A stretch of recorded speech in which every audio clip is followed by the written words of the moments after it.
Okay, so can you just start by sort of letting us know who you are and what your role is? Yeah, of course. So my name's Liz Reed. I am the matron for the CAMHS InReach Liaison team based at UHS, so in the Children's Emergency Department at Southampton Hospital. Fantastic, thank you.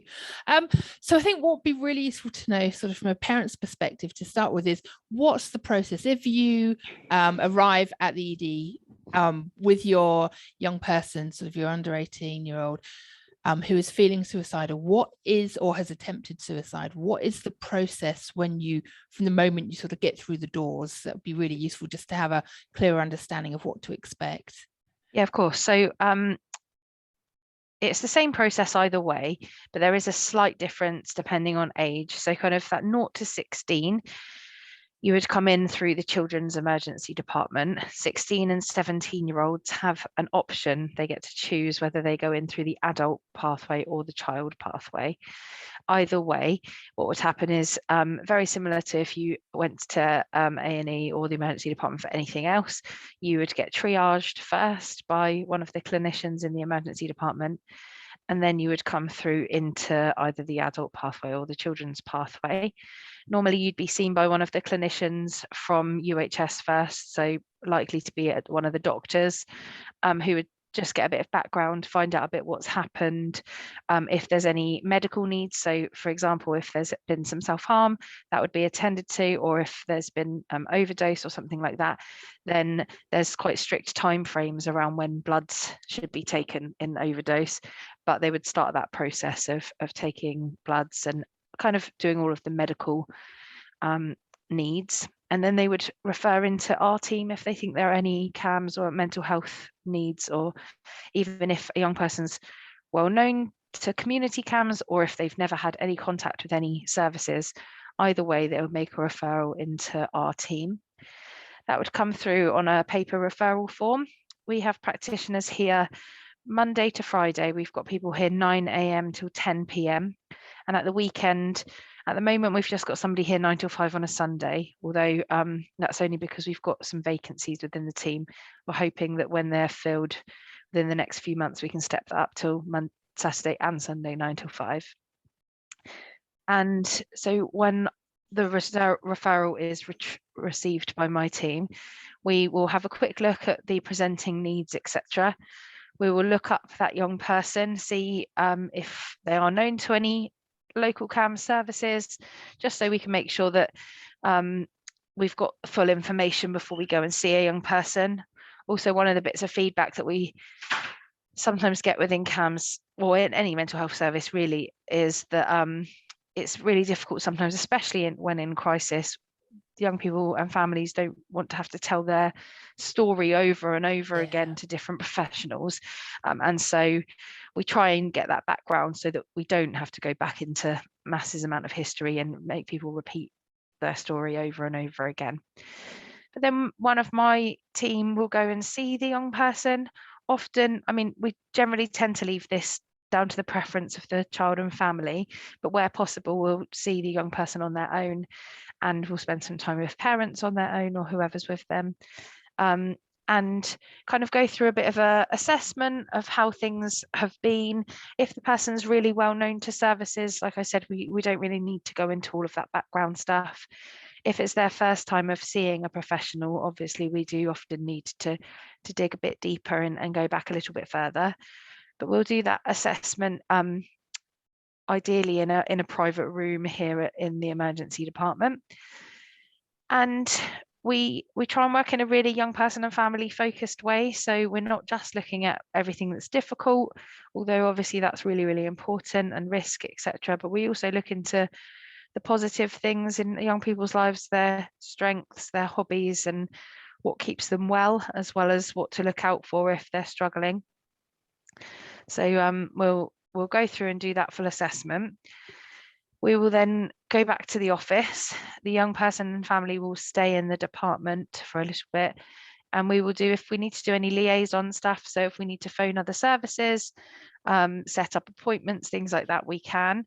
And then we will type up, before the family leave, we will type up the assessment and care plan document, which is quite a straightforward care plan, because we recognise when people are in crisis, trying to follow a in-depth, lengthy care plan's almost impossible. So we will just look at what somebody can do, what their family or the people that are important to them can do, and what services can do to kind of help manage through the crisis.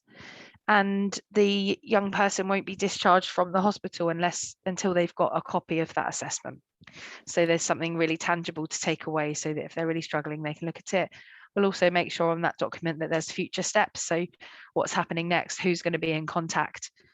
If a young person isn't known to any other community CAMHS services, then a 7-day follow-up contact will be completed by my team. And if they are known, we think it's best that that's done by people that know them well. So we pass that 7-day follow-up contact over to the community CAMHS team to do. Okay. And we also make sure that crisis numbers, people that they can contact out of hours if they're struggling, that sort of thing, they're all on that care plan document. So hopefully we're leaving people feeling a little bit more able and empowered to speak to the people that they might need to. Yeah. Oh, wow. That's really good. I hadn't sort of realized how much there was in terms of when you go in with your young person, how much support there is. Is there, what would happen if the CAMHS team aren't there? You know, say it's sort of midnight or something, or in the night, and you take a young person. What's the process then? So realistically, the process, which it hasn't always existed, this is quite a new process since our team's been up and running for the last sort of 6 months or so. But ideally, we say that if there is a level of risk that any of the clinicians here are concerned about somebody enough that they think they need to see a CAMHS professional, then we ask them to keep them in. There's a paediatric short stay department here, so somewhere that people can get a little bit more sleep and that kind of thing if they do come in the middle of the night. And we are then around from 9 o'clock the next day, so we can see people in the morning. It didn't used to work that way. There used to be a bit more of a risk assessment tool that the clinicians here would do, so that somebody was discharged and then followed up in the community the next day. However, there was quite a few young people that we weren't able to get hold of, or were kind of falling through the net a little bit, and we never want to put anyone in that position. So wherever possible, we ask for the staff here at the hospital to keep young people in overnight so that we can see them the next day. However, as you can imagine, there are times when that's just not possible. So if a young person really doesn't want to stay, and we're not in the business of making people stay if they don't meet the kind of criteria for the Mental Health Act, etc. And so we do have a process that we can follow around trying to follow people up in the community the next day. Either we'll pass that on to their community CAMHS team, or we'll try and make telephone contact. But we try and avoid that as much as possible, because we know that doing them kind of assessments over the phone are never as good as doing it face to face, really. Okay. So wherever possible, we ask for the young person to stay in the department until they have had a proper assessment. Fantastic. That's really good as well. Again, that's really, it's such a huge change from how it used to be. So that's fantastic. Okay. What sort of are the grounds then for a young person to be kept in hospital? When, I know that's quite rare, but sort of how serious do things have to be for them to stay? Yeah, so you're right, that is quite rare.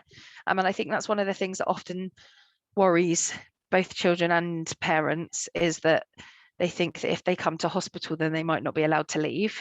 And I will be very honest and say that that is very rare. The things that we do, so we know that families manage quite high levels of risk at home, and are quite competent at doing that, as long as they've got the support that's needed in the community around them.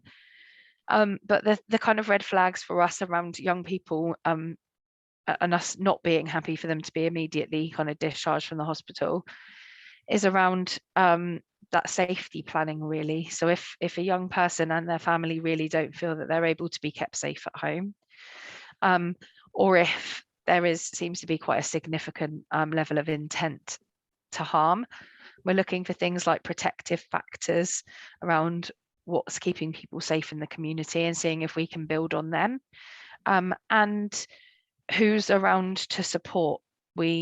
That's one of the things that would be a bit concerning for us, if there wasn't enough support for that young person or the family at home, and they didn't feel that they could manage that risk. Then they're the sorts of things that would be really concerned about. And is there, what if a parent is saying, you know, I can't keep them safe, but the young person is adamant they want to go home? Is there a sort of I don't know, I guess it's very individual cases, but I wondered if there's any sort of standard way of dealing with that. Yeah, so you're right, it is very kind of individualized. But one of the things that we would do is, so here at the hospital, we have a children's hospital, which is upstairs on G level, and young people can be admitted from A&E to that department. That can be for lengthy amounts of time if you know, risk requires, or there's a physical health need as well, or it can be really short and sharp admissions whilst safety planning, etc. is done. So my team will work with people as they come through the emergency department, and then for up to 3 days whilst they're in hospital. And then there's a UHS CAMHS Liaison team who we will hand over to if young people are going to be in hospital for longer than 3 days. But within that 3 days, what we'll often do is arrange what we call, a bit jargony, as a delayed discharge. But what that really means is making sure we get all of the right professionals around the table. These days, that's around a virtual table. But to make sure that the whole network around a young person, including the young person and their parents, are really involved in the discharge planning. So it might be that we can do discharge planning with people quite quickly in hospital and allow them to go home. If that's a bit more complicated and there are differences of opinions, etc., we'll try and get everyone around a table to find the best possible plan and outcome. And it might be that services need to step up their support for short amounts of time. So we've had some cases where a young person might present as quite high risk, but the hospital just wouldn't be a very helpful environment for them. And so therefore we've been able to work with community CAMHS teams, social care, crisis teams, etc., to come up with a bit of like a rota of people who will go in every day to their home to help keep them safe, or people that the young person can go to appointments with throughout the week, just so that for a short amount of time there's kind of that real step up in oversight and care and support, really. Fantastic. Okay, that's really useful. Is there kind of a set ideas or thoughts on when to take your young person to the emergency department, or when not to take them there? Is there, you know, any advice that you could offer families on that? Of course, yeah. So we do say that realistically, we don't know how busy it's going to be day in, day out here in the emergency department. And I'll be very honest and say sometimes there can be a bit of a wait, especially if you come in out of hours and then need to wait and see our team.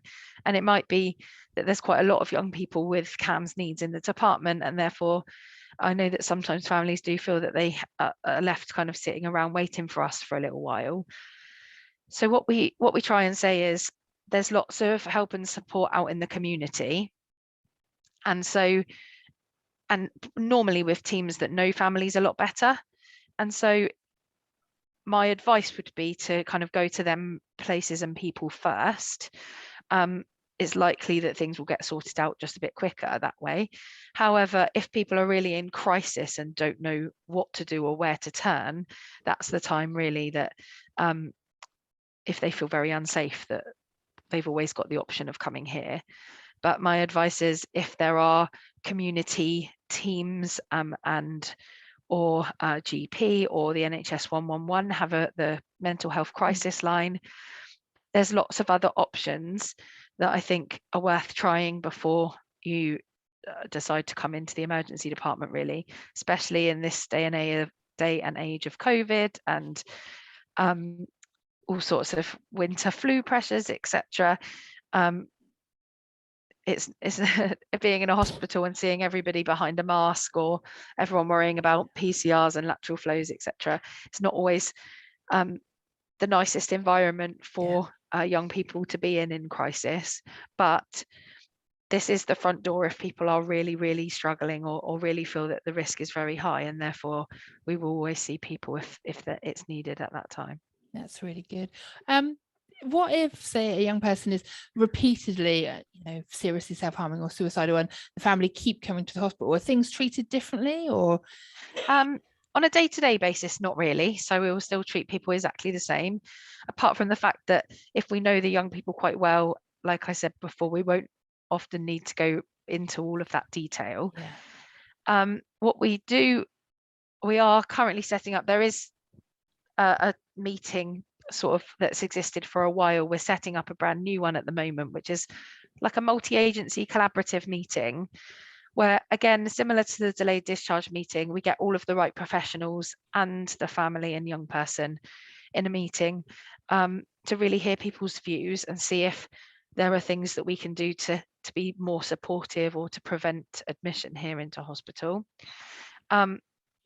We will include lots of people within that. So the ambulance service can be included, the police service can be included if that's needed, the staff here at the hospital, just to make sure that often if we see repeat attenders at hospital, it's a bit of a warning sign that things aren't going too well at home or that more support is needed.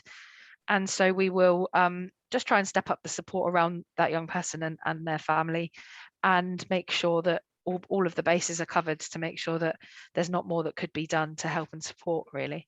But from a day-to-day assessment wise, whether it's the first time we're seeing you or the 20th time we're seeing you, you should still get a similar service, and you'll still leave with that assessment and care plan, and we'll still be pointing you in the right direction. It's just that our risk assessment might change a little bit depending on, it might be an indication that the care plans that have been put in place in the past aren't working, and therefore we might just need to change things up. No, absolutely.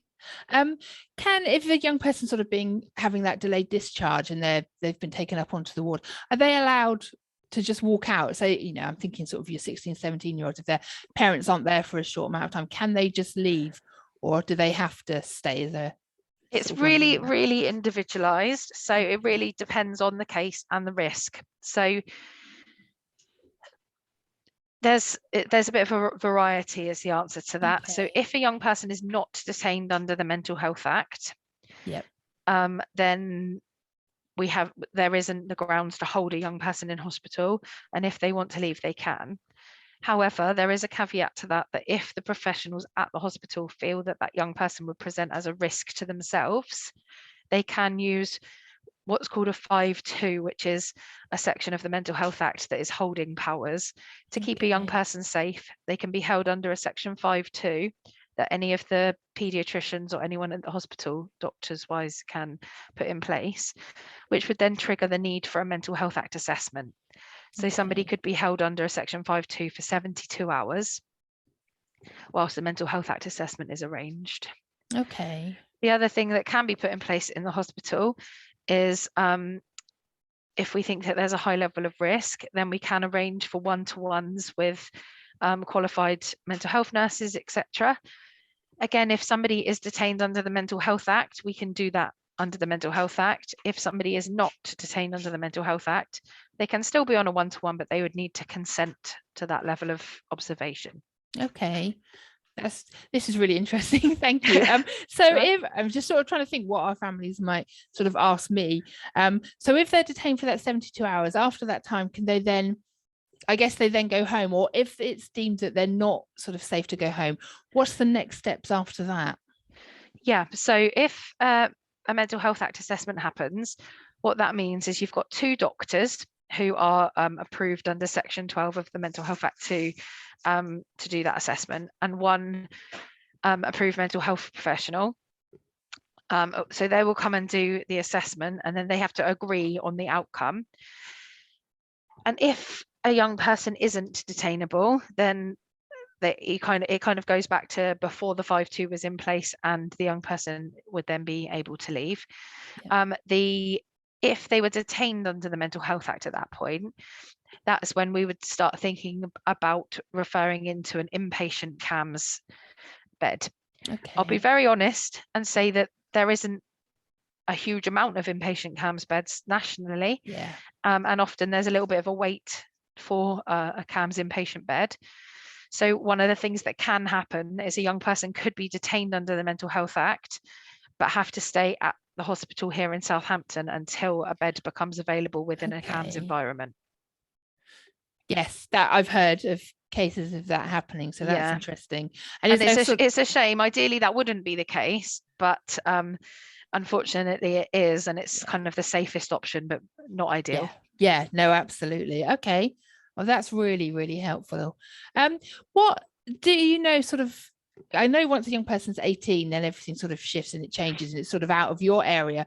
But as a parent, that's really quite daunting, because one day you've got all that support and then the next suddenly they're 18. Do you know anything at all about sort of the process once they are 18 or above? Yeah, so there is an adult psych liaison team. It's a really long existing team. It's a big team. They've existed in Southampton for about 16 years, I believe. Oh, wow. Okay. So they're very well established. And I think it's quite a similar process in the fact that if a young person was to come through the emergency department and they were over 18, then they would be referred into the adult psychiatric liaison team. And they would come over and see people in exactly the same way. I'm not sure on their exactly what they would leave with, but I think it would be a similar assessment. We do also have quite good connections with that team. So for example, if we have a young person that's kind of 17 and a half or above really, and they're well known to our team, or we've seen them a couple of times, and we think that this might be something that continues once they're kind of beyond the age of 18, we will have a handover meeting with the adult services and just kind of lead on that transition stuff to make sure that they're not starting all over again when they come into adult services. So just to make sure that with the young person and family's consent, that we're handing over that information just to make sure that the transition's as smooth as possible, really. Fantastic. I had no idea that. Well, I haven't had personal experience of needing that yet, so yeah, that's really good that exists. That's great, and I love the idea of all the transition work between both teams. That's really good. I've sort of noticed that, I've seen on social media that No Limits are now working within the ED department. What's their role within there? Yes, so they have youth workers here in the emergency department, and we actually share an office with No Limits, which is quite useful in a lot of ways, because quite often a young person may have both CAMHS needs and youth worker needs, or it might be that a youth worker sees a young person and identifies their needs, or it might be that we get a referral into our service and we think, actually, there's no real kind of formal CAMHS need here, but there's lots of needs that a young person might have that meet the No Limits criteria. Okay. So No Limits do provide a wealth of services, really, from social prescribing, so connecting people and with services that might be helpful to them in the community, and they do sexual health support, money, financing and budgeting. They do relationship advice. They do loads of things, and they also have primary mental health workers and crisis mental health workers now, that they can refer into within No Limits. So we work together quite closely, but there might be some situations, for example, if a young person and family have been on a CAMHS waiting list for quite a while, which we know is sometimes the case, there may be things that No Limits can do with that young person and family whilst they're waiting. Or it might be if somebody is feeling quite isolated or could need some support in the community, then there's drop-in centres through No Limits, or lots of No Limits staff work and go into schools. So No Limits are really good with linking people up with the best people to support them out and about in the community, really. Oh, that's really, really good, and great that you're in the office with them. That must make a real difference. Yeah, it's very handy. Yeah. Okay. I think, I'm so sorry, I've just sort of bombarded you with questions. No, that's all right. I don't mind at all. All the questions that I had and sort of that had come from our parents about it. If there's anything else you wanted to add at all that you think parents should know, or families should know, I think we've covered an awful lot. I think we have. The one thing I would say is, so as a team, we really recognise for children and young people, it's really daunting to come into here. But we also really recognise that for parents, carers, families, etc., you don't really end up in the emergency department unless you're in that real crisis and things are really tough. And so we recognise how difficult it is for people to be here, really. Yeah. Sometimes it might seem like, so often if we want to speak to a young person and we ask if we can see them without parents around, just want to let people know that that's really common practice. That's not any kind of slight on people's parenting skills or anything like that.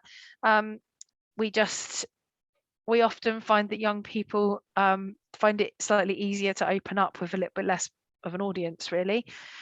And it's important to have them conversations, but the same as with parents, we try and speak to parents, because certainly from my personal experience, that's how you get the best picture of what's going on for a young person, is speak to them, then speak to the family, and then add it all together.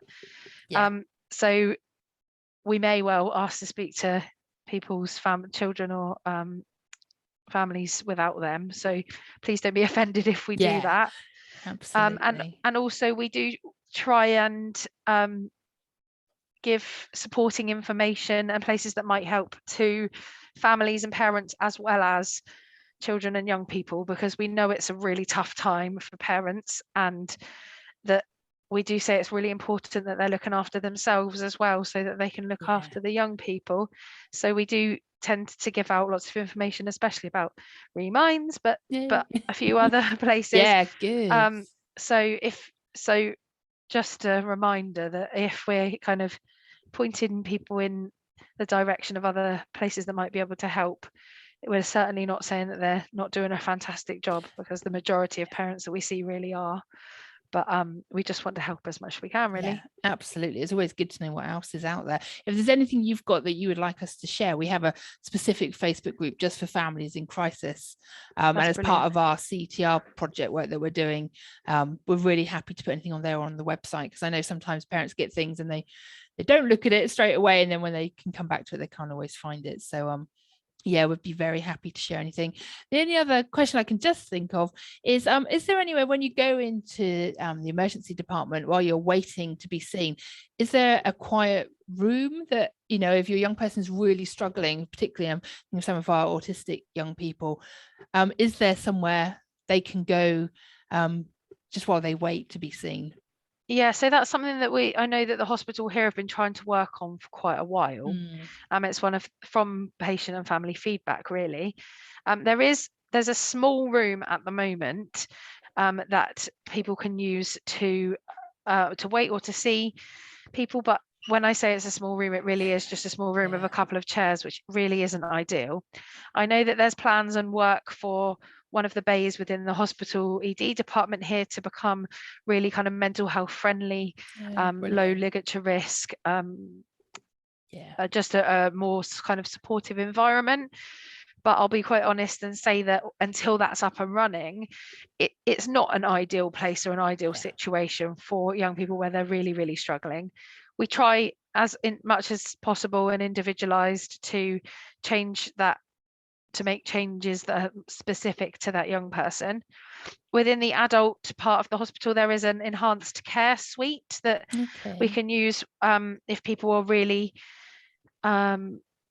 struggling or really distressed, but it's a room and so it's quite often busy, but it is usable. But it is worth mentioning as well, I say we like it's ours, it's not, but within the trust here there is also a learning disability liaison team.